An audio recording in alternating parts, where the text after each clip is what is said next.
টাঙ্গাইলের ট্রেনে কাটা পড়ে একই পরিবারের ৫ জন নিহত। এলাকা জুড়ে শোকের ছায়া। গৌরাঙ্গ বিশ্বাসের প্রতিবেদনে থাকছে বিস্তারিত। টাঙ্গাইলের কালিহাতী উপজেলায় মর্মান্তিক এক দুর্ঘটনায় ট্রেনে কাটা পড়ে একই পরিবারের ৫ জন নিহত হয়েছেন। হৃদয় বিদারক এই ঘটনায় এলাকা জুড়ে শোকের ছায়া নেমে এসেছে। শুক্রবার ২৭ মার্চ সন্ধ্যা ৭:৩০টার দিকে কালিহাতী উপজেলার ধলাঠেঙ্গর এলাকায় যমুনা সেতু সংলগ্ন রেললাইনে এই দুর্ঘটনা ঘটে। বিষয়টি নিশ্চিত করেছেন যমুনা সেতু পূর্ব থানার officer in charge Shafiqul Islam. Police ও স্থানীয় সূত্রে জানা যায়, ঢাকা থেকে ছেড়ে আসা একটি ট্রেন ধলাঠেঙ্গর এলাকার রেললাইনের উপর বসে থাকা কয়েকজন মানুষকে ধাক্কা দিলে ঘটনাস্থলে ৫ জন নিহত হন। নিহতদের মধ্যে ২ জন নারী, ২ জন পুরুষ ও একটি শিশু রয়েছে।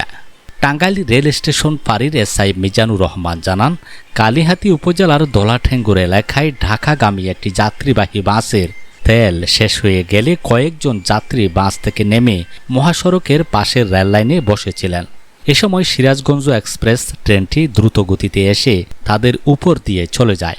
এতে ঘটনাস্থলেই এক শিশু, ২ নারী ও ২ পুরুষের মৃত্যু হয়। তাৎক্ষণিকভাবে নিহতদের পরিচয় জানা না গেলেও ধারণা করা হচ্ছে তারা একই পরিবারের সদস্য।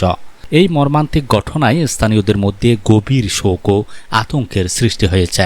প্রত্যক্ষদর্শীরা জানান, মুহূর্তের মধ্যে ঘটে যাওয়া এই দুর্ঘটনায় চারদিকে হৃদয় বিদারক পরিবেশের সৃষ্টি হয়।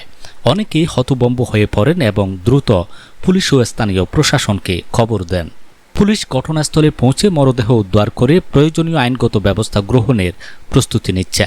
দুর্ঘটনার প্রকৃত কারণ অনুসন্ধানে তদন্ত চলছে বলে জানিয়েছে সংশ্লিষ্ট কর্তৃপক্ষ।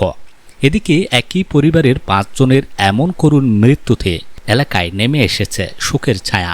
স্থানীয়রা এ ধরনের দুর্ঘটনা এড়াতে রেললাইনের পাশে সচেতনতা ও নিরাপত্তা ব্যবস্থার জোরদারের দাবি জানিয়েছেন।